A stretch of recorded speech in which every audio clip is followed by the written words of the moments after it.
and she goes,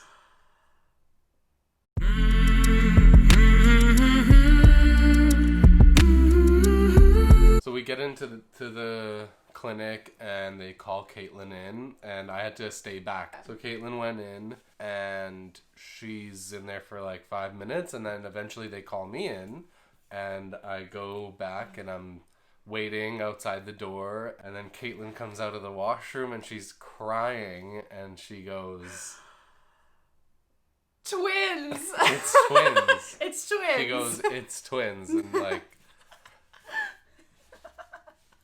so surprise, it's twins. It's twins.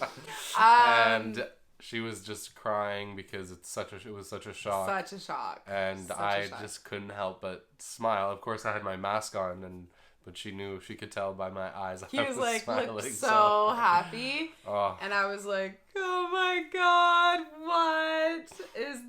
what do you mean twins? So basically, from my perspective, so Matisse had been in the waiting room, and then I go in to have the ultrasounds done. I have a full bladder, and the woman is doing the scans, and she's like really taking her time. And then she says the most terrifying thing. She says, Caitlin?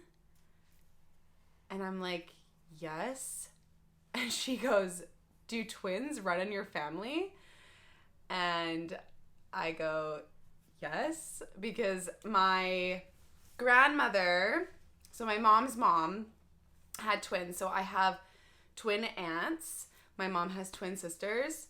And how many ways can you I have to make that very clear because sometimes it can be really confusing. But basically, it skipped a generation. So like my Nona had twins. She gave birth to twins. So they do run in my family. Then she asked me, is it on the maternal side or is it on the paternal side? And I said on the maternal side, which apparently really increases the odds of having twins. And so then she was like, okay, well, go empty your bladder. I need to do more scans with the probe, which is the internal ultrasound. So that was when I went to the washroom. Yeah. And then I walked out and I saw Matisse standing there, and it was, oh my God. He thought there was something wrong, like I was giving some bad news. Like, it's not viable pregnancy or something, and then so when I heard that it was twins, I was like, that's like he was so happy. The best news. Yeah. And then so we went into the room and she did more of the scans. ultrasound, and then we saw both of the babies, baby A and B. Baby A and B. We could see the little flickering heartbeats on both of them. And yeah, I was still in just like complete and utter shock at that point. And yeah, there's just no other words to describe it other than just like so shocked. And then we left the clinic and I was crying again, this is the second time we've left the same clinic. Yeah, so then after I'm like crying and we tears, thought this was like, gonna so be shocked. Easy. We're like veterans, and then we come out just like we get totally hit with humbled again, just like we don't know anything. It's like we're not in control. We don't know anything that's going on, and we're not in control. And that's okay. So yeah, that was pretty shocking, and yeah, I think telling our friends and family initially made things a lot easier for me, just because everyone was so incredibly happy for us and supportive. And that made me feel so much better because it's like, we're not alone in this.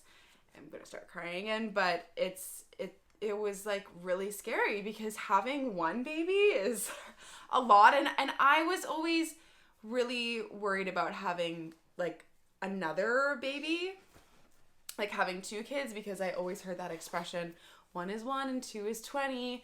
So it's like 1 is 1 and then having 2 at the same time. Like how many kids is that, So I was really, oh my God, freaking out about that. And also I'm an only child, so I had to process a lot of emotions around like, how do you bring in a sibling? How do you share that love, and how do you share your attention between more than one kid? It's really I feel I can do it now, but it's really hard. Whereas it was for really me, I hard have to a wrap brother, my head around it. so I understand that it's just Yeah. it works. I always hear the same thing is once they come, you just have the same love for those kids as well. It's the same. And it's just was a little bit hard for me to really wrap my head around.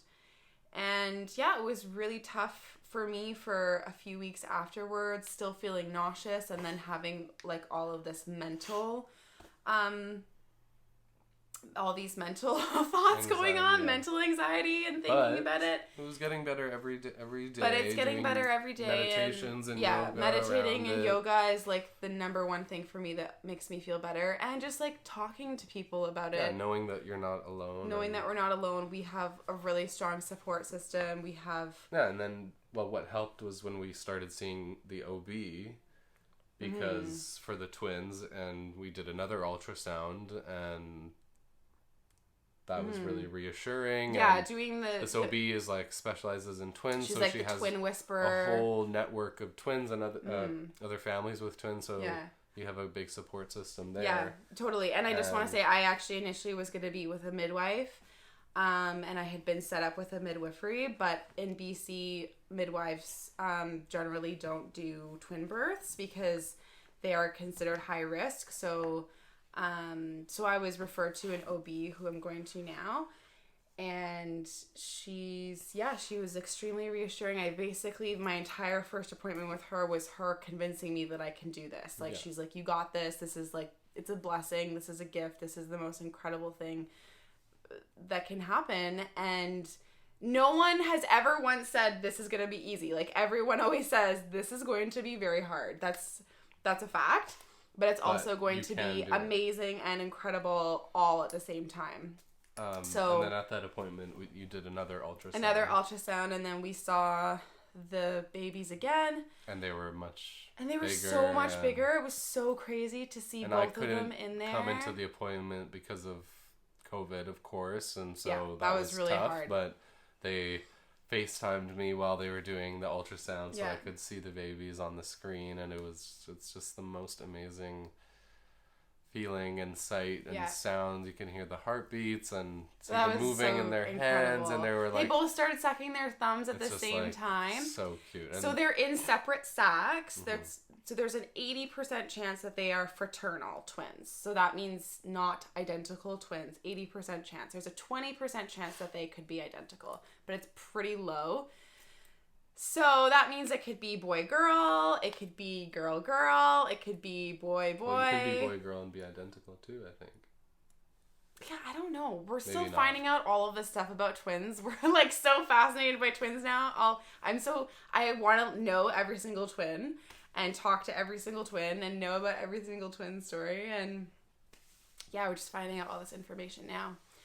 So anyways, where I'm feeling so much better. I definitely have my moments where I feel super overwhelmed by everything, like just little things like, oh my god, laundry, like, oh my god, and but we're thinking so about laundry and doing this. We just got a package from one of Caitlin's really good friends. That was really sweet. She sent over she was asking me all the foods I was craving, and she sent over all of my favorite foods. Thank you so much. Shout out Taylor Teabag. I love you. And I'm in a place now where I'm just trusting in that everything's gonna be okay, and surrendering to what will be. We do not know the future. We do not know what it holds, and I need to be in this moment right now, and all I can do is just focus on feeling good and us feeling good and being with Safi and spending as much time with her as possible and just taking care of myself. That's the most important thing right now. But I can't dive into what it's going to be like or how I'm going to feel or anything like that. I can just trust everything's good. We're in an amazing position. We have so much support and help from our family and friends, and I know that this wouldn't be happening to us if we couldn't do it. So that's the most important thing. And so yeah, we just wanted to come here and tell you the amazing news. Yes, and we're just so excited to share it with everyone. And and to share this journey with you as well, because I'm definitely going to be sharing so much more about twin pregnancies. There's not that much info out there about twin births and pregnancies, so I really want to share a lot about my experience. Also, we like to wait and find out the sex at birth. For now. For now, anyways. Caitlin's flip-flopped on that a couple of times. We did initially think that we were going to find out. Amazing, yeah. But with Safia, not knowing the sex was one of the most incredible moments of my life. Like, I could relive that moment over and over and over again. And I just don't want to find out the sex and then be like, oh, okay, that's done. Yeah. I don't know. We'll see what happens. We'll keep you posted. Obviously, if we do for some reason change our mind, we'll share it on here. And if we don't find out during the pregnancy, obviously we'll announce it afterwards. So we'll see what happens. But I'm so excited to have you join our journey, and I'm so grateful to have this platform to be able to share our story, and thank you so much for all of the love and support we've received so far. So thank you. Don't forget to like and subscribe, and please join us next week. Bye. Bye.